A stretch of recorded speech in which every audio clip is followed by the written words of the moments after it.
আসসালামু আলাইকুম। আশা রাখি সবাই ভালো আছেন। আলহামদুলিল্লাহ আমি ভালো আছি। আজ আসলাম অতি গুরুত্বপূর্ণ একটি ভিডিও নিয়ে। আমার সঙ্গে থাকুন, শুনুন। ভিডিওটি হচ্ছে হাঁটা। শারীরিক ও মানসিকভাবে সুস্থ থাকতে অন্যতম উপায় হচ্ছে হাঁটা। জীবনে সব বয়সী মানুষের হাঁটার প্রয়োজন আছে। বয়সভেদে হাঁটার গতি তারতম্য আছে। এবার বলছি কোন বয়সী কতটুকু হাঁটা প্রয়োজন। দৈনিক 18 থেকে 30 বছর বয়সী দৈনিক 40 থেকে 1 ঘন্টা তাদের হাঁটা উচিত।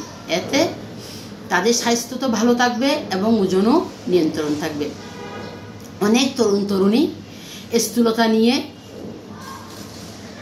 এমনকি মানসিক রোগী পর্যন্ত হয়ে গেছে শুধু স্থূলতার কারণে। কিন্তু এখানে দেখা যায় 18 থেকে 30 বছর বয়সী যারা আছে তারা যদি নিয়মিত হাঁটে তাদের ওজন সহজে বাড়তে পারে না। 30 থেকে 50 বছর বয়সী দৈনিক 1 ঘন্টা হাঁটা উত্তম। 1 ঘন্টা না পারলে অন্তত 40 মিনিট হাঁটা তাদের জন্য খুবই প্রয়োজন। 51 থেকে 60 বছর বয়সী দৈনিক 30 মিনিট হাঁটা তাদের উচিত। 60 থেকে 80 বছর বয়সী মানুষদেরও হাঁটা খুবই প্রয়োজন। দৈনিক অন্ততপক্ষে 10 থেকে 15 মিনিট হাঁটাও তাদের জন্য খুবই গুরুত্বপূর্ণ। হাঁটলে শরীর ও মানসিক স্বাস্থ্য খুবই ভালো থাকে। এবার বলছি হাঁটার উপকারিতা। হাঁটা আমাদের জন্য দুটি উপকার নিয়ে আসে। একটি হচ্ছে শারীরিক উপকার আমরা পাই, আর একটি হচ্ছে ব্রেনের উপকার। দুটো উপকার মিলে হাঁটা থেকে। শারীরিক স্বাস্থ্যগতভাবে আমরা 5টি উপকার পেয়ে থাকি। হৃৎপিণ্ড ও ফুসফুস সুস্থ রাখে, রক্ত সঞ্চালন স্বাভাবিক রাখে। 2, হার্ট ও জয়েন্টের সুস্থ রাখে, পেশি শক্তিশালী করে। নাম্বার 3, হজম শক্তি বৃদ্ধি করে এবং অন্তরের কার্যকারিতা উন্নত করে। নাম্বার 4, হাঁটার ফলে রক্তচাপ ও কোলেস্টেরলের মাত্রা নিয়ন্ত্রণ থাকে। ডায়াবেটিস রোগীদের জন্য খুবই গুরুত্বপূর্ণ হাঁটা। আমাদের হাঁটা ইমিউনি সিস্টেম দ্রুত উন্নত করে। ফলে আমরা কি করতে পারি? রোগ প্রতিরোধ ক্ষমতা বাড়ে। এতে আমরা রোগের সাথে লড়াই করতে সহজেই পারি। মানসিক স্বাস্থ্য। 3টি মানসিক স্বাস্থ্য হাঁটা থেকে পাওয়া যায়। মন ভালো রাখে, মানসিক চাপ ও উদ্বেগ কমায়, মস্তিষ্ক স্বাভাবিক থাকে, ফলে ভালো ঘুম হয়, খিটখিটে মেজাজ দূর হয়ে যায়। সৃজনশীলতা বাড়াতে গুরুত্বপূর্ণ ভূমিকা রাখে, স্মৃতিশক্তিও প্রখর হয়, ওজন নিয়ন্ত্রণেও সাহায্য করে। অধিক পরিমাণে হাঁটা অনিয়ন্ত্রিত বা নতুন যারা হাঁটবে, অসুস্থ যারা আছেন তাদের জন্য কি হাঁটাটাও কিছু অপকারিতা পাওয়া যায়। অতিরিক্ত হাঁটার ফলে ক্লান্তি, ঝিমুনি এবং শ্বাসকষ্ট হতে পারে। বিশেষ করে যারা নিয়মিত ব্যায়াম করে না, তাদের শরীর প্রচুর ঘামে, হঠাৎ করে হাঁটতে গেলে তখন তাদের শ্বাসকষ্ট হয়। নাম্বার 2, দীর্ঘস্থায়ী রোগে আক্রান্ত ব্যক্তিদের অতিরিক্ত হাঁটা বিপজ্জনক। খাবারের পর হাঁটলে কিছু মানুষের হজম প্রক্রিয়া সমস্যা হতে পারে। খাবার পর অন্ততপক্ষে 10 থেকে 15 মিনিট পর হাঁটা উত্তম। সতর্কতা আবারও বলছি, যাদের দীর্ঘস্থায়ী কঠিন রোগ আছে তারা ডাক্তারের পরামর্শে হাঁটা শুরু করবে। কিভাবে হাঁটবো? হাঁটলে দৌড়ানো হাঁটাতে উপকার আছে, ধীরে হাঁটানো উপকার আছে। যেভাবে হাঁটেন হাঁটার মধ্যে আমরা উপকারিতা পাই। এবার বলছি কিভাবে আমরা হাঁটবো। ধীরে শুরু করা। প্রথমে হাঁটা আমি কীভাবে শুরু করব? ধীরে শুরু করব। যদি নতুন হাঁটা শুরু হয় প্রথমে 30 মিনিট, পরে আস্তে আস্তে সময়টা বাড়িয়ে দেব। সঠিক গতি বজায় রাখলে শরীরের জন্য উপকার বেশি। যে মাঝারি গতির একটা উদাহরণ দিতে পারি। আমরা হাঁটার সময় হেঁটে হেঁটে আমরা কথা বলতে পারবো, কারোর সাথে হয়তো দুজন একসাথে হাঁটলে, কিন্তু গান গাইতে পারবো না। এটা হচ্ছে মাঝারি গতি। এতে হৃদরোগের ঝুঁকি কমে।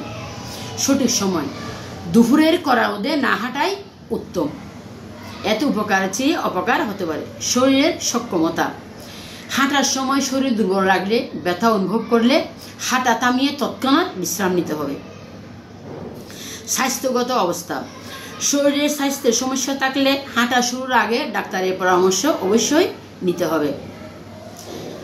এবার হাঁটার গুরুত্ব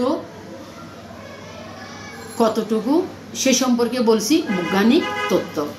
স্নায়ু বিজ্ঞানী শ্যান ও মারার গবেষণায় বেরিয়ে আসছে যেসব তথ্য পরিচয় করে দিয়েছি সেসব তথ্যের সাথে। নাম্বার 1 কি থাকে? মস্তিষ্ক সক্রিয় থাকে। হাঁটলে পেশিতে তৈরি হয় অণু। অণু কি করে? মস্তিষ্ককে সচল রাখে। আরেকটি বিশেষ অণু মস্তিষ্কে রক্ত চলাচল তৈরি করে, ফলে ব্রেনের কোষগুলো সঞ্জীবিত হয়ে মস্তিষ্ক সঠিকভাবে কাজ করে। নাম্বার 2 হার্ট ভালো থাকে। হৃৎপিণ্ড ভালো থাকার জন্য হাঁটা খুবই উপকারী। এটি তাদের গবেষণায়ও বেরিয়ে আসছে।